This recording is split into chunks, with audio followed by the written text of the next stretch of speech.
Dona Lúcia sentiu o sangue gelar quando abriu a porta do quarto às 6 da manhã. O berço estava arrumado com precisão cirúrgica. Travesseiro no lugar, manta dobrada, o ursinho de pelúcia encostado no gradil como sempre. Mas o pequeno Mateus de 10 meses não estava lá. Pela primeira vez em 7 anos, o bebê que acordava todo dia esperando ela com os braços abertos tinha sumido. Ela percorreu a mansão em silêncio, pano de chão ainda na mão, coração disparado. Quartos vazios, banheiros apagados, o café na máquina programado para as 6 como sempre, ainda quente. Foi no quarto da senhora Roberta que tudo parou. Cama desfeita só de um lado. Mala aberta no chão com roupas de adulto dobradas com pressa. E na penteadeira, 2 passaportes. Um da senhora Roberta, um do senhor Humberto. Nenhum de Mateus. Lúcia olhou pela janela. O carro da família continuava estacionado na garagem de mármore. Era a 5ª família rica que ela limpava em 8 anos. Todas com bebês, todas com segredos. E entendeu. Quem tinha levado aquela criança não tinha saído pela porta. Dona Lúcia acordou naquela manhã de quinta-feira como acordava todos os dias havia 7 anos. O despertador tocou às 5h15, e ela levantou sem hesitar, os pés descalços tocando o chão frio do quarto pequeno, que dividia com a filha de 17 anos no bairro São Pedro, do outro lado da cidade. A rotina era sempre a mesma: banho rápido, café preto sem açúcar, pão com margarina, a marmita preparada na noite anterior já guardada na bolsa térmica. Às 5h45 ela saía de casa, caminhava 3 quadras até o ponto de ônibus, pegava o coletivo que a levava até o centro, e de lá pegava outro que subia a serra em direção ao bairro Alto dos Passos, onde ficava a mansão da família Carvalho. Eram 2 conduções, 1h e 10 minutos de trajeto, e ela nunca se atrasava. Nunca. Porque Dona Lúcia tinha palavra, tinha compromisso, e sabia que naquela casa grande e branca, com jardim francês e portão automático, um bebê de 10 meses acordava todos os dias às 6 da manhã esperando por ela. Mateus era uma criança de rotina. Acordava sempre no mesmo horário. Choramingava baixinho até ouvir os passos de Lúcia subindo a escada, e então ficava quietinho, esperando. Quando ela abria a porta do quarto, o menino já estava de pé no berço, segurando as grades, o rostinho redondo iluminado por um sorriso banguela, os braços esticados na direção dela. E Lúcia pegava aquele corpo quente e macio, sentia o cheiro de bebê misturado com talco, e seu coração apertava de um jeito bom, daqueles que fazem a gente lembrar porque vale a pena acordar cedo e atravessar a cidade inteira. Mateus não era filho dela, mas era como se fosse. Ela tinha acompanhado a gravidez da senhora Roberta, tinha arrumado o quarto do bebê, tinha lavado as primeiras roupinhas, tinha segurado aquela criança nos braços quando ela ainda tinha poucas horas de vida. Tinha dado as primeiras mamadeiras quando Roberta disse que não queria amamentar. Tinha trocado as primeiras fraldas, tinha embalado nos primeiros choros da madrugada. Tinha ensinado o menino a segurar a colher, a bater palminha, a dar tchau com a mãozinha gordinha. Lúcia conhecia cada detalhe daquela criança. Conhecia o jeito que ele torcia o nariz quando não gostava da comida. Conhecia o som específico do choro de fome, diferente do choro de sono, diferente do choro de manha. Conhecia a marquinha de nascença atrás da orelha esquerda, a covinha no queixo que aparecia quando ele sorria, o modo como ele sempre dormia virado para o lado direito com o ursinho de pelúcia apertado contra o peito. Por isso, quando Dona Lúcia abriu a porta do quarto de Mateus naquela manhã de quinta-feira e viu o berço vazio, sentiu imediatamente que algo estava muito errado. Não era só a ausência da criança, era a arrumação. O berço estava impecável, lençol esticado sem uma ruga, travesseiro posicionado com precisão geométrica, a manta dobrada em quadrados perfeitos sobre o pé do berço, o ursinho de pelúcia encostado no gradil, como se tivesse sido colocado ali de propósito, como cenário. Lúcia parou na porta, a mão ainda na maçaneta, o coração começando a bater mais rápido. Aquilo não fazia sentido. Se Mateus tivesse acordado e alguém tivesse pegado ele, o berço estaria bagunçado, o lençol amassado, o travesseiro pro lado, a manta jogada. Mas estava tudo arrumado, arrumado demais. Como se alguém tivesse preparado aquele cenário. Ela entrou devagar, os olhos percorrendo cada canto do quarto. A cômoda estava fechada, o trocador limpo, a cadeira de balanço vazia, a janela trancada por dentro. Ela abriu o armário. As roupinhas estavam todas lá, penduradas em cabides minúsculos, organizadas por cor. Os pijamas, os macacões, as camisetinhas, as calças, tudo no lugar. Ela abriu a gaveta de baixo. As fraldas estavam empilhadas. Os lenços umedecidos, os cremes, os remédios, tudo ali. Nada tinha sido levado. Lúcia sentiu o sangue gelar. Fechou o armário e saiu do quarto. O pano de chão que tinha trazido da cozinha ainda pendurado na mão. Atravessou o corredor largo. Passou pelo quarto de hóspedes. Passou pelo escritório. Passou pelo banheiro. Tudo vazio. Tudo em silêncio. Desceu a escada. Os degraus de mármore frio sob as sandálias gastas. A mão agarrada no corrimão de mogno. A sala de estar estava intocada. As almofadas nos lugares. Os quadros nas paredes. A televisão desligada. Ela foi até a cozinha. A máquina de café estava ligada. A luz verde acesa. O aroma de café fresco no ar. Lúcia olhou para o relógio digital do forno. 6h02. A máquina era programada para fazer café às 6 em ponto, como todos os dias. Mas não havia xícaras sujas na pia. Não havia nada fora do lugar. Ela abriu a geladeira. O leite. O suco. A fruta picada que ela mesma tinha preparado na véspera para Roberta. Tudo intocado. Voltou para a sala. Verificou a porta da frente. Trancada por dentro, a chave na fechadura. Foi até os fundos. A porta da área de serviço, trancada. A porta da despensa, trancada. Ela subiu de novo, o coração agora disparado, as mãos começando a tremer. Foi direto para o quarto principal, o quarto do casal no fim do corredor. A porta estava entreaberta. Lúcia empurrou devagar. A cama estava desfeita, mas só de um lado. O lado esquerdo, onde Roberta dormia. O lençol puxado, o travesseiro amassado, o edredom jogado para os pés da cama. O lado direito, onde Humberto dormia, estava intocado. Lúcia entrou. O ar-condicionado estava desligado, mas o quarto ainda tinha aquele cheiro de perfume caro que Roberta usava, aquele francês que vinha numa caixa rosa e custava mais que o salário mensal de Lúcia. Ela olhou para o chão. Uma mala aberta ao lado da cama. Não era uma mala de viagem comum. Era aquela mala de couro marrom que Roberta usava quando ia passar o fim de semana fora. Lúcia se abaixou. Dentro da mala havia roupas dobradas às pressas, blusas, calças, lingerie, um nécessaire, mas tudo de adulto, nada de bebê. Ela levantou, os olhos percorrendo o quarto. Foi até o closet. Abriu. As roupas de Roberta estavam lá, mas havia espaços vazios nas araras. Algumas peças tinham sido levadas. Ela voltou para o quarto. Olhou para a penteadeira.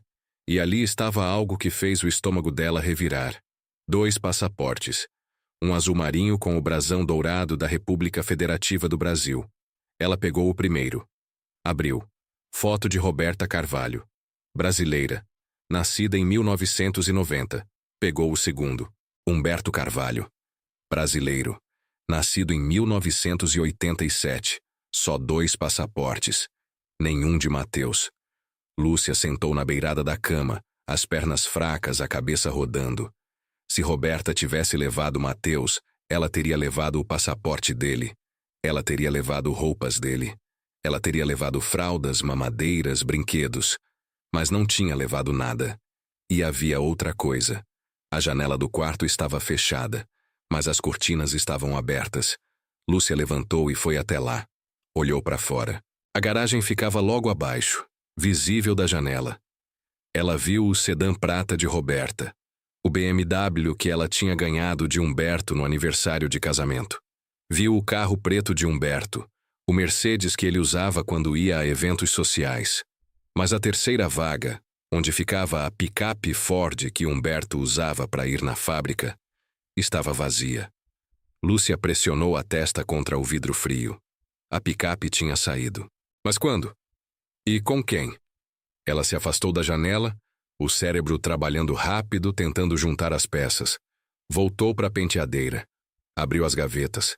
Batom, rímel, pó compacto, joias nas caixinhas de veludo. Tudo ali.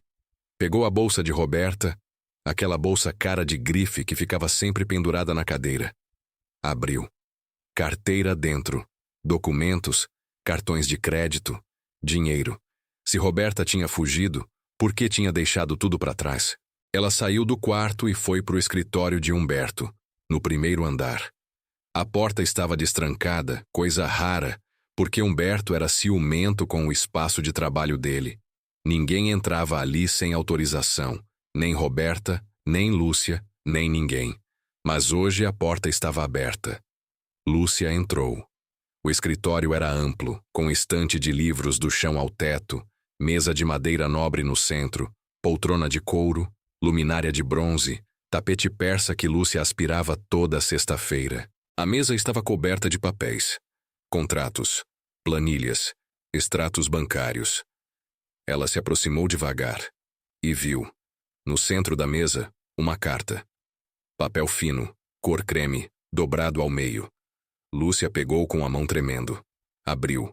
A letra era de Roberta, aquela caligrafia redonda e caprichada que Lúcia conhecia das listas de compras que ela deixava na geladeira.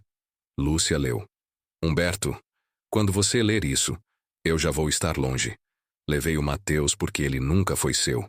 E você sempre soube disso, mesmo fingindo que não. Eu não aguento mais viver essa mentira. Não aguento mais fingir que sou feliz num casamento que só existe por dinheiro e aparência. Vou refazer minha vida. Não tenta me procurar. Roberta. Lúcia leu de novo. E de novo. As palavras dançavam na frente dos olhos dela. Mateus nunca foi seu. Você sempre soube, fingindo que não. Ela largou a carta na mesa, as mãos suando, o peito apertado. Então era isso. Mateus não era filho de Humberto, e Roberta tinha levado ele embora. Mas alguma coisa não se encaixava. Lúcia olhou de novo para a carta. A letra era de Roberta, sem dúvida. Mas tinha algo estranho na forma como estava escrita. As palavras eram duras, diretas, quase cruéis. Roberta era muitas coisas, Lúcia sabia. Era fria. Era distante. Era calculista. Mas não era cruel. Pelo menos não desse jeito. E havia outra coisa. Lúcia pegou a carta de novo e olhou para o canto inferior direito. Uma mancha pequena, marrom clara, irregular. Ela passou o dedo. Ainda estava levemente úmida. Levou a narina. Cheirou. Café. Café fresco. O mesmo café que estava na máquina da cozinha, programado para fazer às 6 da manhã. Ela largou a carta. Respirou fundo. Pensou. Se Roberta tivesse escrito essa carta de madrugada e fugido, a mancha de café não estaria fresca. Estaria seca. A menos que a carta tivesse sido escrita de manhã, logo depois do café ficar pronto. Mas se Roberta tivesse fugido com Mateus de manhã, Lúcia teria esbarrado nela, porque chegou na casa às 6 em ponto, a menos que Roberta tivesse saído antes. Mas o café só ficou pronto às 6, e a mancha estava fresca. Lúcia balançou a cabeça, tentando organizar as ideias. Pegou o celular do bolso do avental. Ligou para o número de Humberto. Tocou. 1 vez, 2, 3, 4, 5. Caixa postal. Você ligou para Humberto Carvalho. Deixe seu recado após o sinal. Lúcia desligou. Ligou de novo. Nada. Direto para a caixa postal. Ela digitou uma mensagem. Senhor Humberto, é a Lúcia. O Mateus não está aqui. A senhora também não. Precisa voltar urgente. Enviou. Esperou. Nada. Nenhuma resposta. Ela olhou para o relógio. 6h15 da manhã. Desceu correndo para a garagem. Verificou de novo. O sedã de Roberta. O Mercedes de Humberto. A picape não estava.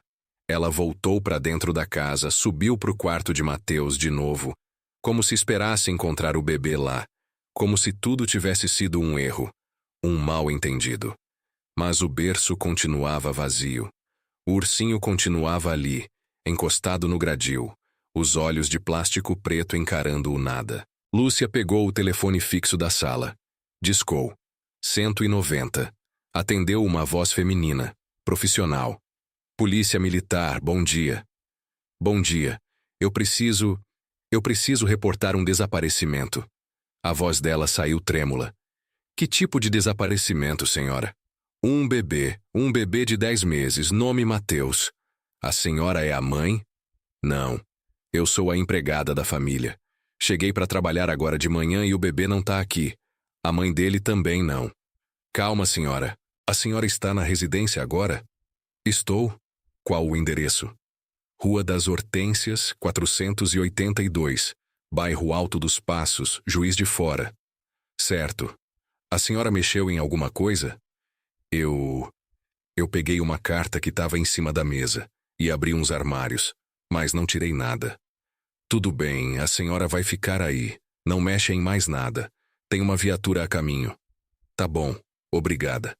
Lúcia desligou. Sentou no sofá. As pernas não paravam de tremer. Ela olhou para as próprias mãos. Mãos ásperas, calejadas de tanto lavar, passar, esfregar.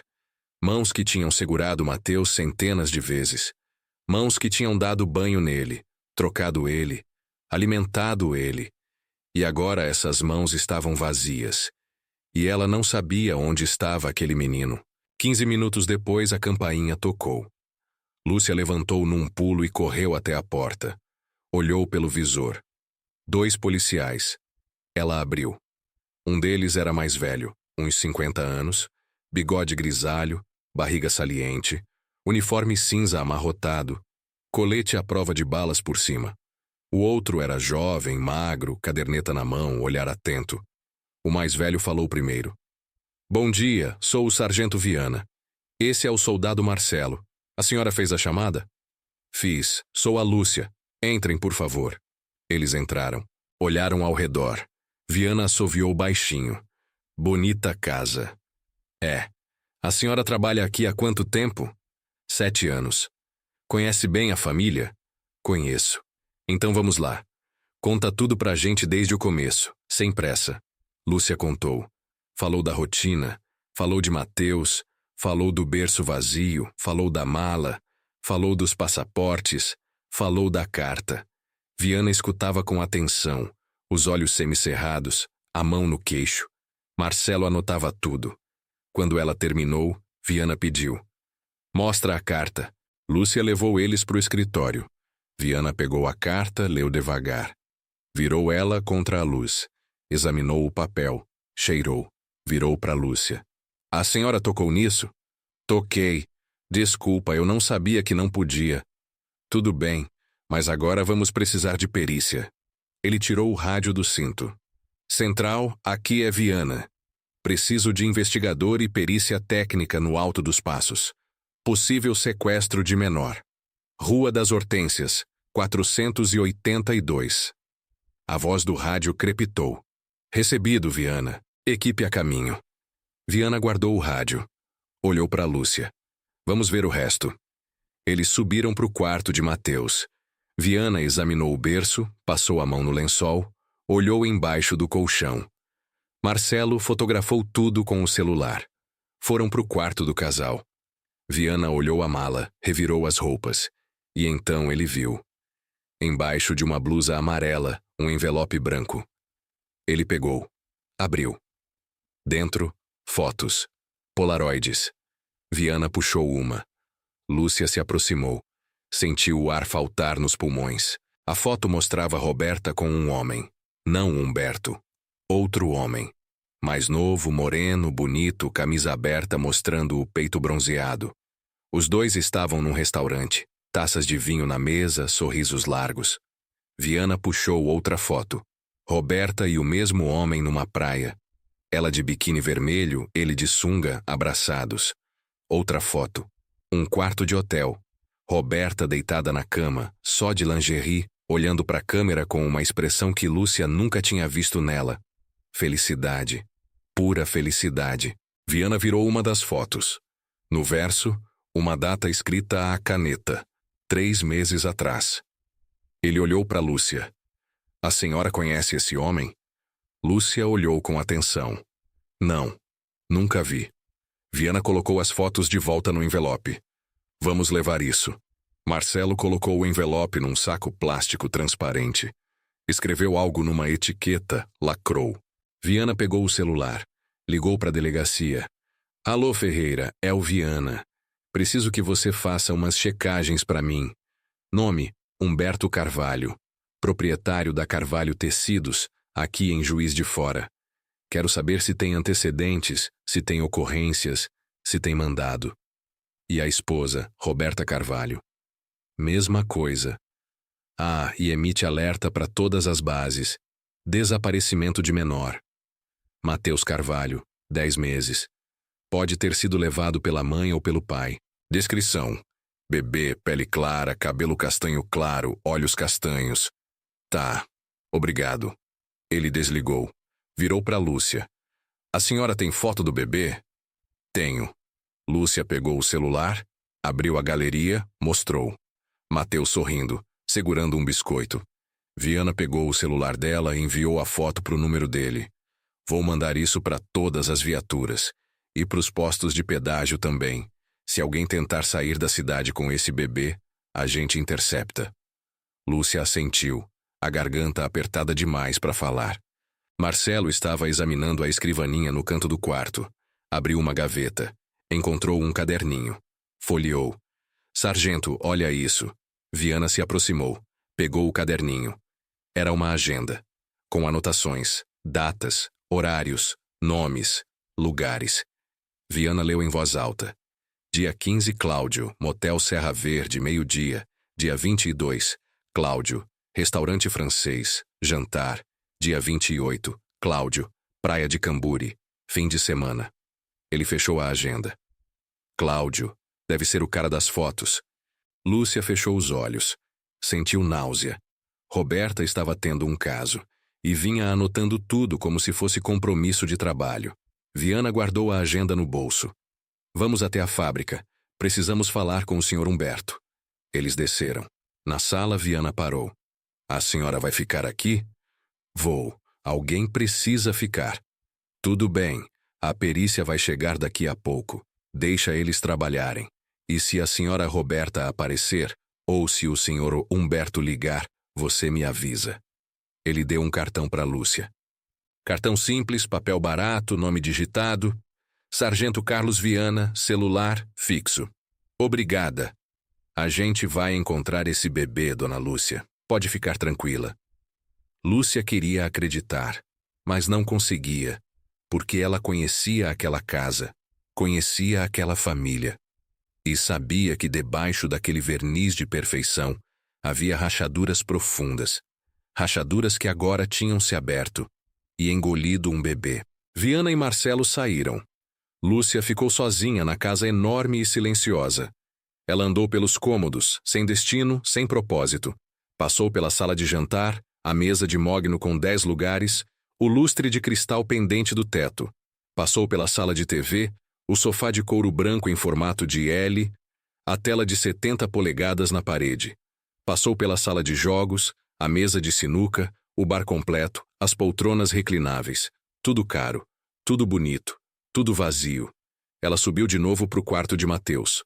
Sentou na cadeira de balanço. Pegou o ursinho de pelúcia. Apertou contra o peito. E chorou. Chorou baixinho para ninguém ouvir, apesar de não ter ninguém para ouvir. Chorou porque um bebê tinha desaparecido. Chorou porque ela não tinha conseguido proteger ele. Chorou porque a vida era injusta e cruel. E ela não entendia por que coisas assim aconteciam com crianças inocentes. 20 minutos depois, a campainha tocou de novo. Lúcia limpou o rosto com as costas da mão. Desceu, abriu a porta. 3 pessoas, 2 homens e uma mulher. Jalecos brancos, maletas de metal, câmeras penduradas no pescoço. A mulher falou primeiro. Era jovem, uns 30 anos, cabelo preto preso num coque apertado, óculos de aro fino, voz clara e direta. Bom dia, Polícia Civil, Perícia Técnica. A senhora é Lúcia? Sou a perita Andréia. Esses são os técnicos Rodrigo e Lucas. Vamos precisar examinar a casa toda. A senhora limpou alguma coisa hoje? Não, quando vi que o bebê não tava, parei tudo. Ótimo. Isso ajuda muito. Eles entraram. Começaram pelo escritório. Andréia fotografou a carta de todos os ângulos. Colocou ela num saco plástico. Etiquetou. Passou um pincel especial nas bordas do papel. Procurando impressões digitais. Ela olhou contra a luz. Tem várias. Vamos coletar. Rodrigo abriu uma maleta. Tirou pós preto, pincel macio, fita adesiva especial. Passou o pó no papel, revelou as impressões, aplicou a fita, transferiu para cartões brancos. Andréia numerou cada cartão. Vamos comparar com as digitais da família.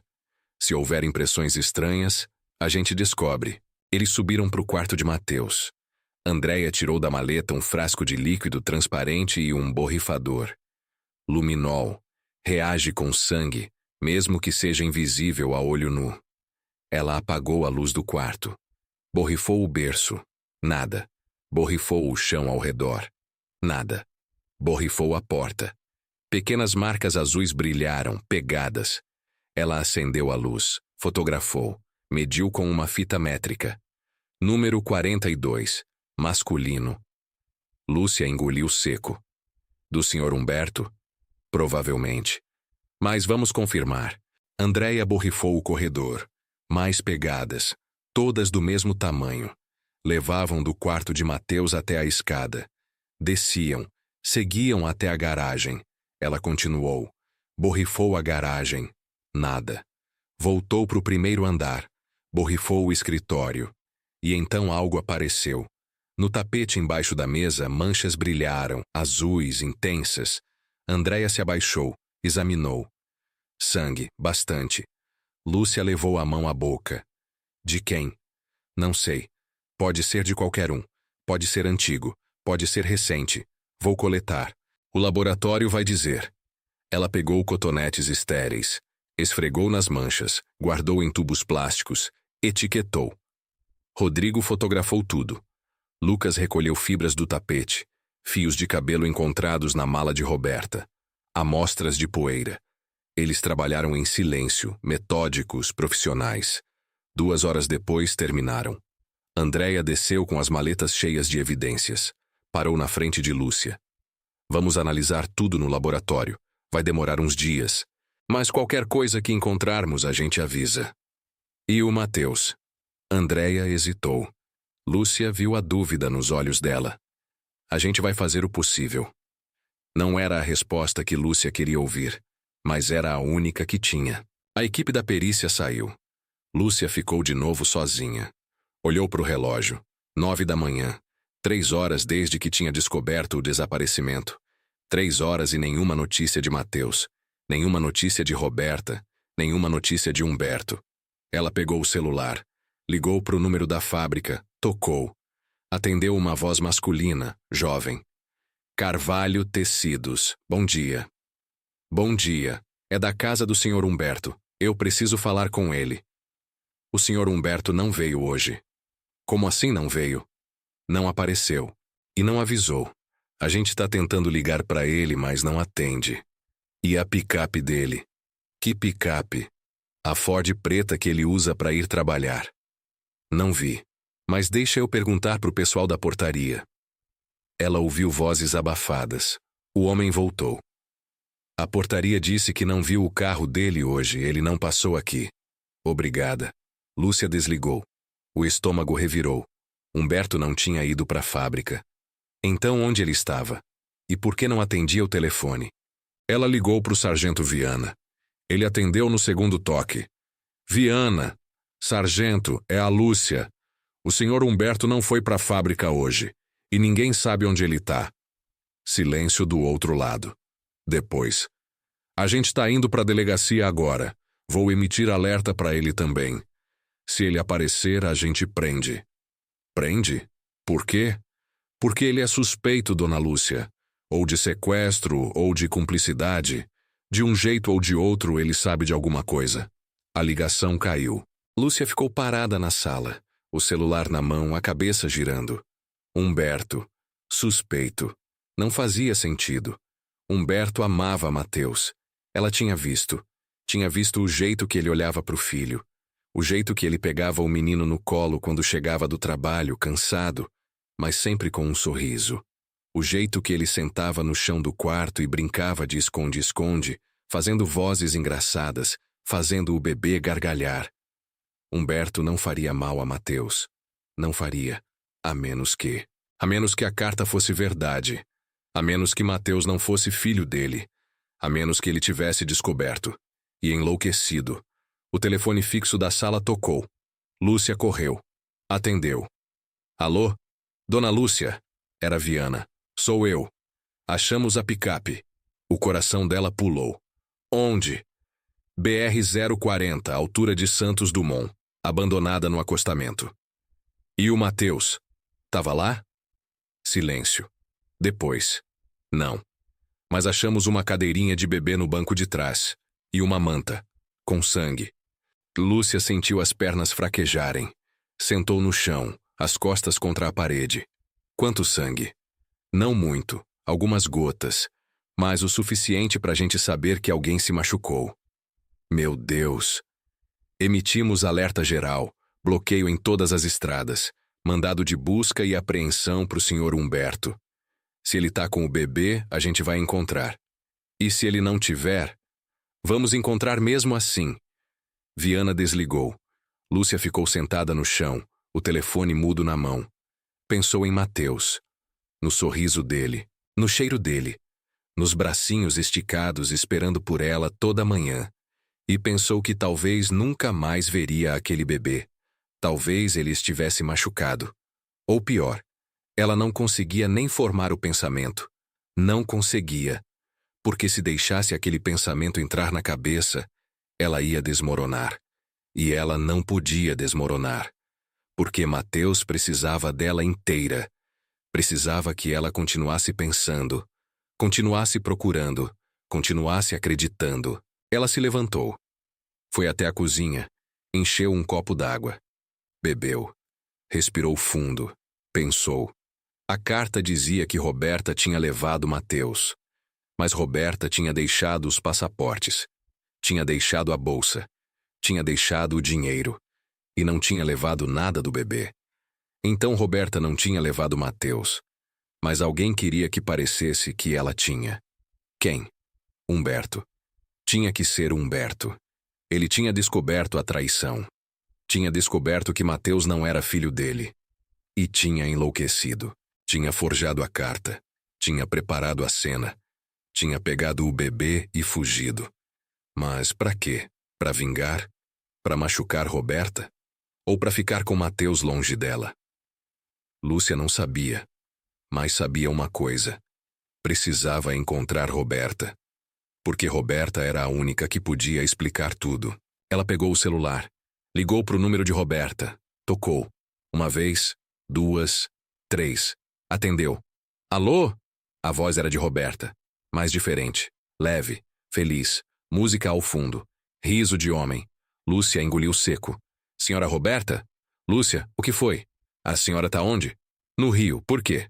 No Rio? Desde quando? Desde ontem. Fui passar uns dias fora. Precisava esfriar a cabeça. Por que tá me ligando? Lúcia fechou os olhos. O Mateus desapareceu. Silêncio do outro lado. Depois. Como assim desapareceu? Cheguei aqui de manhã e ele não tava. A senhora também não. Achei que você tinha levado ele. Eu? Eu não levei ninguém. Eu vim sozinha pro Rio. Sozinha? É, bem, com um amigo. Mas sem o Mateus. Por que eu levaria o Mateus? A voz dela era genuína, surpresa, confusa. Lúcia sentiu um calafrio. Tem uma carta aqui, escrita pela senhora, dizendo que levou o Mateus. Que carta? Eu não escrevi carta nenhuma. Letra sua. Impossível. Eu não. A voz cortou. Lúcia ouviu vozes abafadas. Roberta voltou. Lúcia, onde está o Humberto? Não sei, ninguém sabe. Meu Deus, foi ele. Ele pegou o Mateus. Por que a senhora acha isso? Porque ele descobriu. Descobriu que o Mateus não é filho dele. Como ele descobriu? Eu não sei, mas nos últimos dias ele estava estranho, frio, agressivo. E ontem, antes de eu sair, ele disse uma coisa. O quê? Disse que eu ia pagar, que eu ia perder tudo, que ele ia fazer eu sofrer do jeito que ele sofreu. Lúcia sentiu o sangue gelar. A senhora precisa voltar, agora. Eu já tô indo. A ligação caiu. Lúcia ligou para Viana, contou tudo. Ele ouviu em silêncio, depois falou. Vou mandar uma viatura buscar ela no Rio e vou intensificar a busca pelo Humberto. Ele não vai longe. E se ele machucar o Mateus, ele não vai. Como o senhor sabe? Porque se ele quisesse machucar o bebê, já teria feito. O fato de ter levado ele significa que quer alguma coisa. Dinheiro, negociação, vingança. Mas quer o bebê vivo. Lúcia queria acreditar, mas o medo era maior que a esperança. As horas passaram devagar. 12:00, 1:00, 2:00, 3:00. Lúcia não comeu, não bebeu, só esperou. Sentada na sala, o celular na mão, os olhos fixos na tela, esperando uma ligação. Uma mensagem, qualquer coisa. Às 3:30, o telefone tocou. Era Viana. Dona Lúcia, temos uma pista. Que pista? Ligação anônima. Uma mulher. Disse que viu um homem com um bebê numa pousada em Lima Duarte. Descrição bate com o senhor Humberto. Vocês vão lá? Já estamos indo, mas quero que a senhora venha junto. Se for o Mateus, ele vai reconhecer a senhora. Vai ficar mais calmo. Eu vou. Mando uma viatura buscar a senhora. 15 minutos depois, uma viatura parou na frente da mansão. Lúcia subiu. O policial dirigiu rápido, sirene ligada, luzes piscando. 40 minutos depois, chegaram em Lima Duarte. Cidade pequena, ruas estreitas, casas antigas. A pousada ficava na saída da cidade. Uma construção simples, pintura descascada, placa de madeira na frente. Pousada Recanto da Serra. Havia 3 viaturas já estacionadas. Policiais armados cercando o prédio.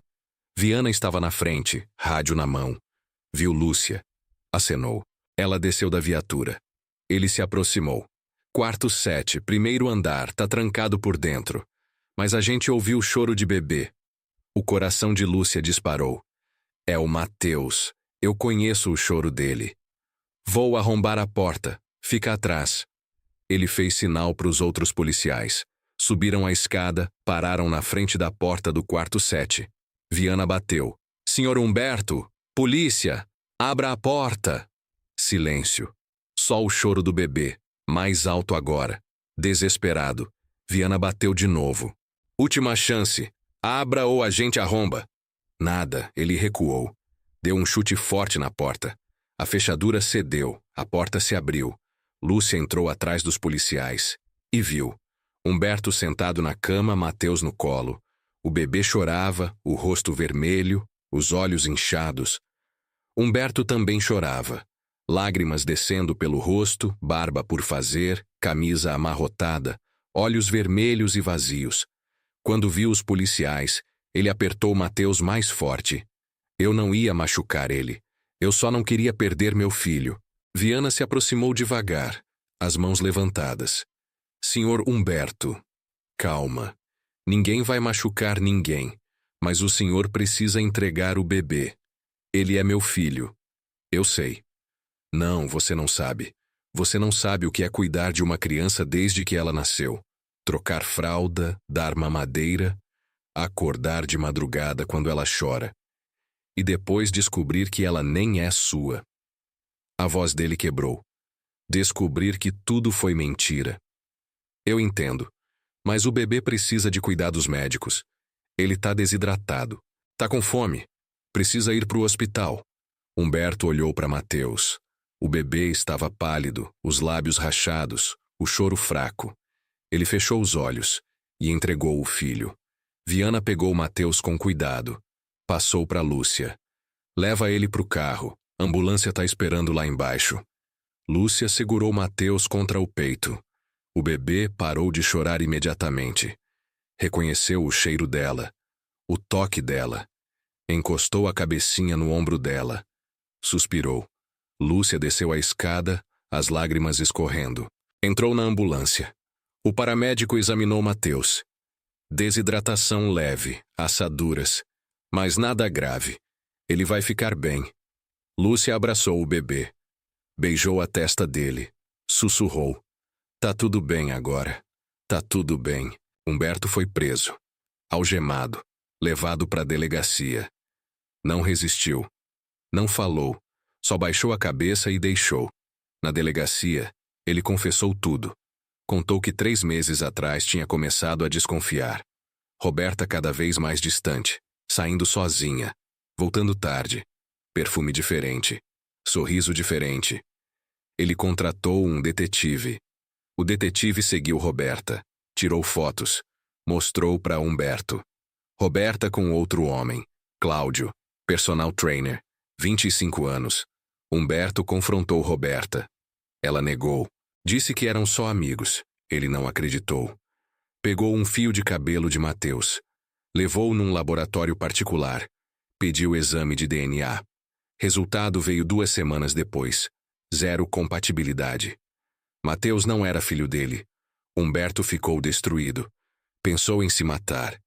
Pensou em matar Roberta. Pensou em matar Mateus. Mas não conseguia. Porque amava aquele bebê, mesmo sabendo que não era dele. Amava. Então decidiu fingir. Fingir que não sabia. Fingir que estava tudo bem. Mas Roberta começou a planejar a fuga. Ele descobriu. Viu as passagens compradas. Viu as transferências bancárias. E decidiu agir primeiro. Na madrugada de quinta-feira, pegou Mateus do berço. Forjou a carta imitando a letra de Roberta. Espalhou as pistas. Pegou a picape, fugiu. Não para machucar o filho, mas para impedir que Roberta levasse ele embora. Eu só queria ficar com ele, Humberto disse a voz rouca. Eu só queria ser pai dele. Viana balançou a cabeça. O senhor cometeu crime, sequestro, falsificação, abandono de incapaz. Eu sei. E a senhora Roberta? Que se dane a Roberta. Viana encerrou o interrogatório. Humberto foi transferido para a cadeia pública, aguardaria julgamento. Roberta chegou no dia seguinte, trazida pela polícia do Rio. Ela entrou na delegacia de salto alto, vestido curto, óculos escuros, bonita, fria, indiferente. Foi interrogada por 3 horas, negou tudo. Disse que não sabia de nada, que tinha ido para o Rio esfriar a cabeça, que Humberto era controlador, possessivo, às vezes violento. Mentira. A investigação provou. Havia e-mails, mensagens, transferências bancárias, passagens compradas para Buenos Aires, conta aberta em nome de Cláudio.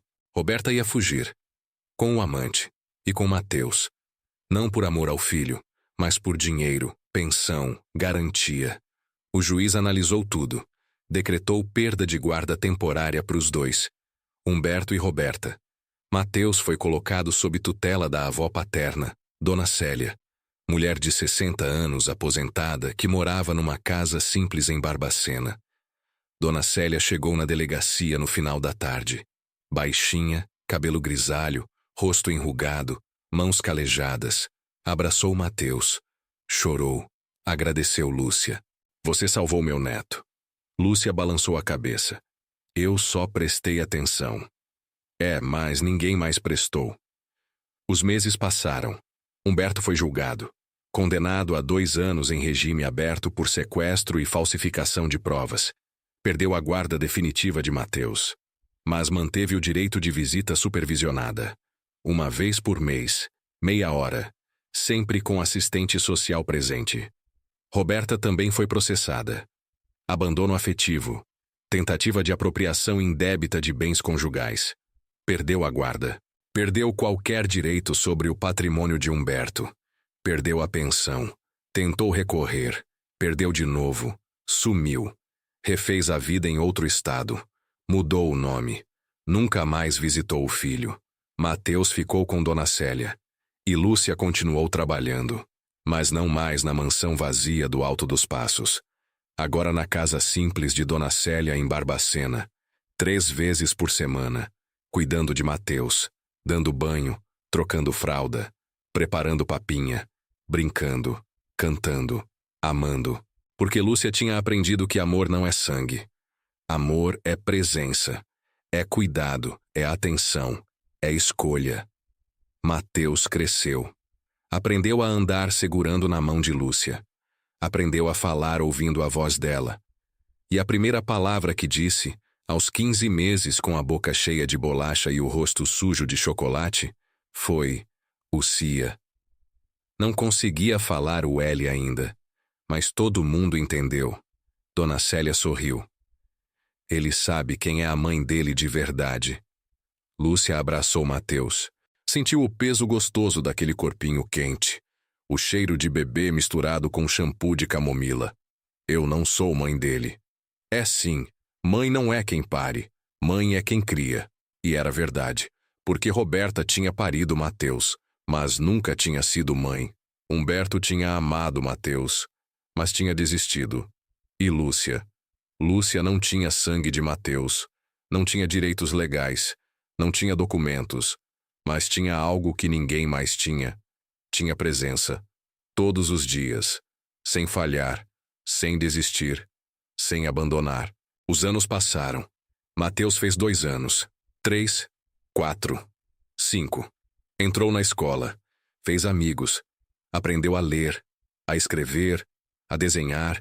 E todo desenho que fazia sempre tinha 3 pessoas. Uma baixinha de cabelo grisalho. Dona Célia. Uma de avental florido. Lúcia.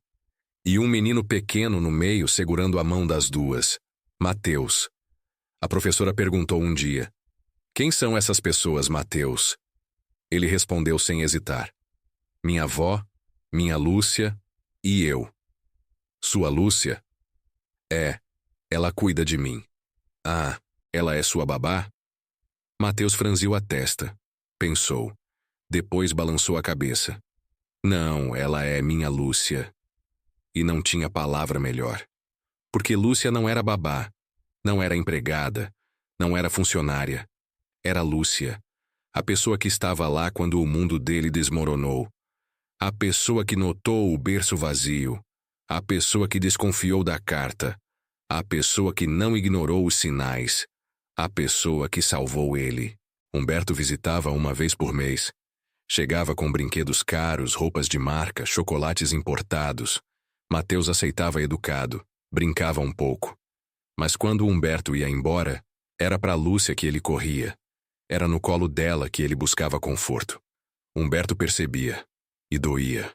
Mas ele sabia que era justo, porque ele tinha escolhido o desespero, tinha escolhido a vingança, tinha escolhido fugir em vez de lutar, e agora pagava o preço. Não com cadeia. A cadeia ele já tinha cumprido. Pagava com distância.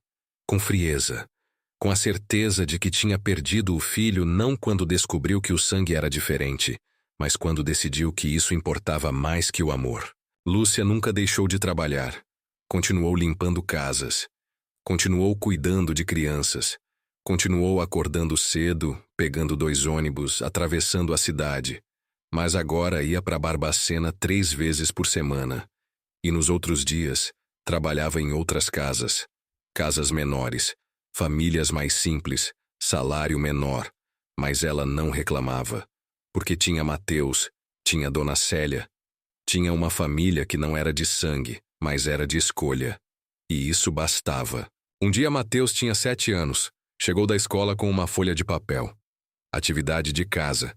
Tema: minha família. Ele tinha desenhado 4 pessoas. Dona Célia, Lúcia, ele. E uma 4ª pessoa, menor, mais apagada, no canto. "Quem é esse?" Lúcia perguntou. "Meu pai." "Qual pai? O Humberto?" "Não sei o nome dele, mas a professora disse que todo mundo tem pai. Então eu desenhei." Lúcia sentiu o peito apertar. "Você sente falta dele?"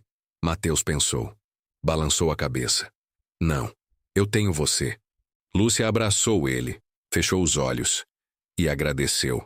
Agradeceu por ter prestado atenção, por ter notado o berço vazio, por ter desconfiado, por não ter ignorado.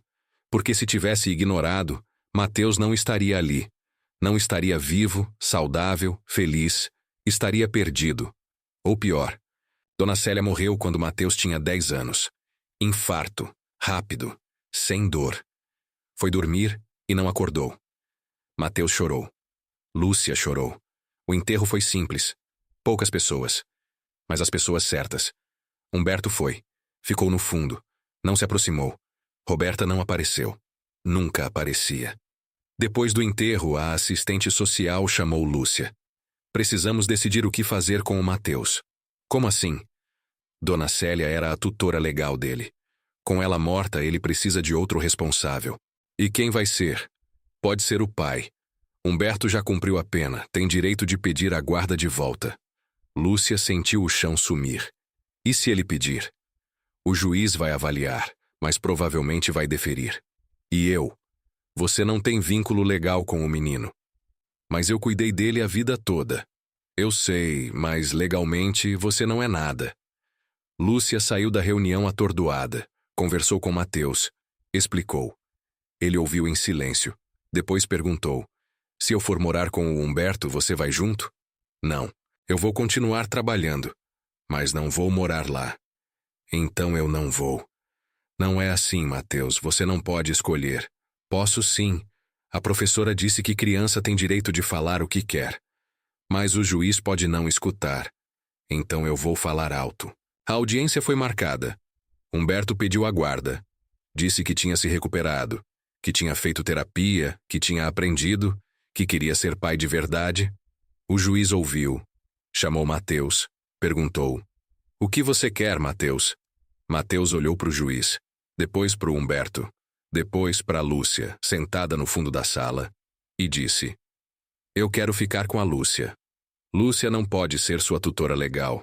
Ela não tem vínculo de parentesco com você. Mas ela cuidou de mim a vida toda. Eu sei, mas a lei exige vínculo de sangue ou adoção. Então ela me adota. Silêncio na sala. O juiz olhou para Lúcia.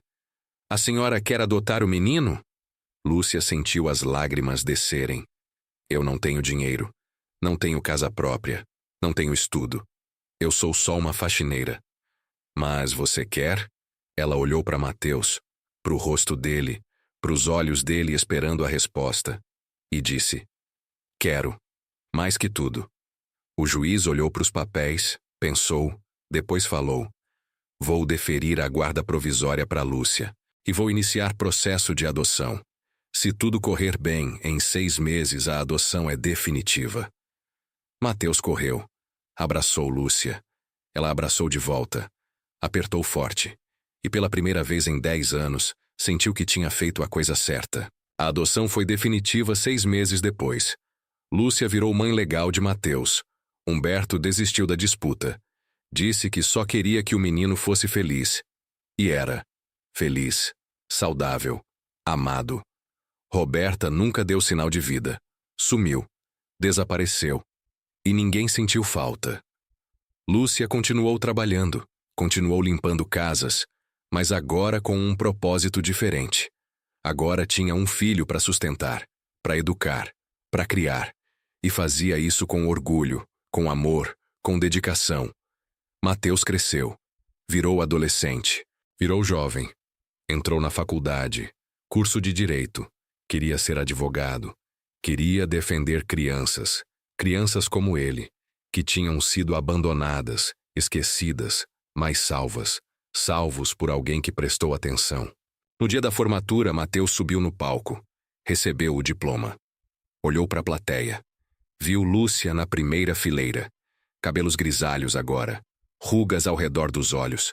Mãos ainda calejadas de tanto trabalhar. Mas sorrindo. Sorrindo com orgulho. Ele desceu do palco. Abraçou ela. Sussurrou: obrigado. Pelo quê? Por ter notado. Lúcia balançou a cabeça. Eu só prestei atenção. É, mas ninguém mais prestou. E se você não tivesse prestado, eu não estaria aqui. Ela abraçou ele mais forte, fechou os olhos e agradeceu. Agradeceu por ter visto o berço vazio, por ter desconfiado da carta, por ter questionado os passaportes, por ter investigado a mancha de café, por não ter ignorado os sinais, porque atenção salva vidas, coragem salva vidas, amor salva vidas. E ela tinha tido os três, e por isso Mateus estava ali, vivo, feliz, livre. E ela estava ali também, não mais como faxineira, mas como mãe. Mãe de verdade, não por sangue, mas por escolha. E essa era a história de como um bebê milionário desapareceu, de como uma faxineira notou algo, e de como esse algo chocou todos, porque revelou uma verdade simples mas profunda, que família não é sangue. Família é presença, é cuidado, é amor, é escolha. E Lúcia escolheu Mateus, e Mateus escolheu Lúcia. E juntos construíram algo que nem Humberto com todo o dinheiro, nem Roberta com toda a beleza, conseguiram construir. Uma família de verdade,